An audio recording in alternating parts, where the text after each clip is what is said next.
할 때마다 항상 끔찍하게 공포감을 느끼시는 분이라고 한다면 본인이 버림받음의 스키마가 있는 것은 아닌지 한번 생각해 볼 필요가 있을 것 같아요. 안녕하세요, 마음은채국입니다. 마음은채국에서는 정신과 전문의가 여러분의 사연을 직접 소개해 드립니다. 오늘은 외로운 나님께서 보내주신 사연을 소개시켜 드리겠습니다. 안녕하세요. 고민 끝에 질문을 드립니다. 저는 20대 초반 여대생이고요. 제가 생각하는 저의 가장 큰 문제는 타인과의 이별을 견딜 수가 없다라는 거예요. 얼마 전 100일 정도 사귄 남자친구가 너무 집착한다며 헤어지자고 이야기하더군요. 근데 저는 쿨하게 받아들일 수가 없어요.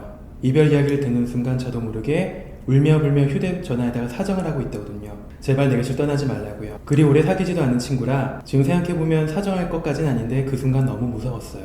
제가 만났던 남자친구들, 친한 친구들 모두 집착이라는 단어로 저를 표현합니다. 제가 생각해도 좀 심한 것 같기는 해요. 친한 친구나 남자친구가 조금만 연락이 되지 않으면 너무 불안해져요. 그 순간에는 온갖 생각이 다 나고 무서워집니다. 일부러 헤어지려고 전화를 받지 않는 건지, 이대로 관계가 끝나는 건지, 세상에 나 혼자밖에 없는 건지. 이런 제 모습에 사람들은 금세 질려하고 많이들 떠났어요. 그러면 다시 나를 받아줄 수 있는 사람을 찾으려고 합니다. 저도 제가 이해가 잘 되지 않아요. 평상시에 무난한 성격이고 사람들과 쉽게 잘 친해지거든요. 이런 제가 너무 싫어요. 다른 친구들을 보면 혼자서도 시간을 잘 보내는데 저는 혼자 있는 것이 너무 싫어요. 외롭고 쓸쓸한 느낌이 정말 고통스럽거든요. 항상 이런 관계가 인생에서 반복됩니다. 대체 무엇이 문제일까요? 어떻게 해야 하나요? 라고 질문을 보내주셨습니다. 이별 때문에 힘들어하시는 분들이 굉장히 많은 것 같아요. 진료실도 굉장히 많이 찾아오시거든요. 인생에서 반복되는 이별이 있고, 근데 그 이별을 할 때마다 항상 끔찍하게 공포감을 느끼시는 분이라고 한다면 본인이 버림받음의 스키마가 있는 것은 아닌지 한번 생각해 볼 필요가 있을 것 같아요. 스키마라고 하는 걸 먼저 좀 소개시켜 드려야 될 것 같은데, 우리가 세상을 살아가면서 겪게 되는 많은 경험들을 통해서 내가 나와 세상과 타인을 바라보는 어떤 시각이 생기게 되거든요. 이제 그런 시각을 스키마라고 저희가 얘기를 합니다. 이 스키마라는 것이 성장 과정의 경험들을 통해서 생겨나게 되고, 어느 순간부터 우리는 그 스키마로 이 세상과 타인과 나의 미래를 바라보게 되는데, 어린 시절부터 굉장히 좀 힘들었던 이별을 겪거나 큰 상실을 겪거나 아니면 항상 누군가가 나를 떠날지도 모른다는 두려움에 많이 떨었던 사람이라면 세상의 모든 관계를 언제라도 나를 떠날 수 있는 사람들, 언제라도 나를 버리고 떠날 것이다, 이런 라는 생각으로 받아들이게 되는 거죠.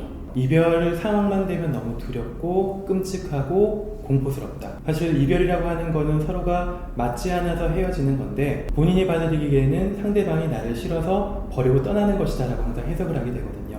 버림받음의 스키마가 마음속에서 항상 활발하게 작동되고 있는 사람은 상대방이 내 연락을 잘 받지 않거나, 전화를 했는데도 전화가 잘 되지 않거나, 혹은 조금만 소원한 모습을 보이게 되면 심한 불안감에 휩싸이게 되거든요. 이런 패턴들을 우리가 좀 살펴볼 필요가 있을 것 같은데, 결국에는 버림받음의 덫이라는 것이 내 마음속에서 항상 작동하고 있다는 것을 알아차리는 과정이 필요할 것 같고요. 그 알아차리는 과정이라고 하는 것은 이런 패턴들이 내 삶에서 어떤 이유 때문에 생겨났는지, 또 이런 것들이 생겨나고 나서 내 삶에서 어떠한 영향을 미쳐왔는지, 아마 과거 연애를 하면서 많은 분을 만나실 때 항상 이별 상황에서 나는 어떤 감정을 느끼고 어떤 생각을 해왔는지에 대해서 한번 차분하게 돌아볼 시간을 가지시면 좋을 것 같아요.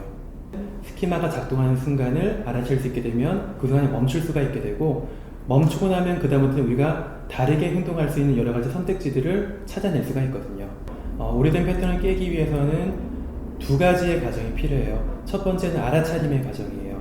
알아차린다는 것은 내가 현재 이런 상황에서 나의 스키마가 작동하기 시작했구나 라는 것을 알아차리게 되는 거죠. 이 알아차림을 위해서는 오랜 성장 과정의 경험들을 통해서 내가 이런 게 생겨났고, 이런 것들이 내 삶에서 어떤 영향을 미쳐왔는가에 대해서 충분히 고민을 하셔야 되고요. 그렇게 함으로써 알아차림에 힘이 생기게 되면 그런 스키마가 작동하는 순간에 잠깐 멈출 수가 있게 돼요. 두 번째 단계는 새로운 행동을 선택하는 과정이라고 얘기할 수가 있을 것 같은데요. 첫 번째 단계에서 파악된 스키마가 촉발되는 상황에, 그 상황에서 스키마가 촉발되었을 때 이전과는 다른 새로운 행동들을 선택해 나가는 거죠. 이미 기존에 학습된 스키마는 뇌의 한 가지 경로로 이미 자리를 잡고 있는데요. 우리가 특정 상황에서 예전과는 다른 선택을 반복하게 되면서 우리가 이전에 겪었던 스키마가 새로운 행동들과 새로운 생각의 패턴으로 대체되는 과정들을 겪게 됩니다. 물론 이러한 과정들을 혼자 힘으로 해내기는 굉장히 힘들고요. 정신건강의학과든 아니면 심리상담센터든 방문을 하셔서 본인의 스키마의 기원과 스키마의 작동하는 상황과 또 이런 것들이 삶에서 미친 영향들을 충분히 알아차리고 이런 것들을 바탕으로 이전과는 다른 통찰을 가지고 새로운 행동들을 선택해 나가는 과정들을 거치면서 내가 가지고 있는 버림받음의 스키마가 바뀌게 될 겁니다. 본인의 패턴을 바꿔나가는 과정이 쉽진 않지만 방향을 설정하고 꾸준히 따라가는 과정들을 통해서 그것들이 알게 모르게 조금씩 바뀌게 될 겁니다. 그러니까 중요한 것은 지금 결심을 하는 것이고요. 방향을 설정하고 꾸준히 앞으로 걸어가는 것을 통해서 여러분의 스키마가 바뀌게 될 거예요. 힘내시고요.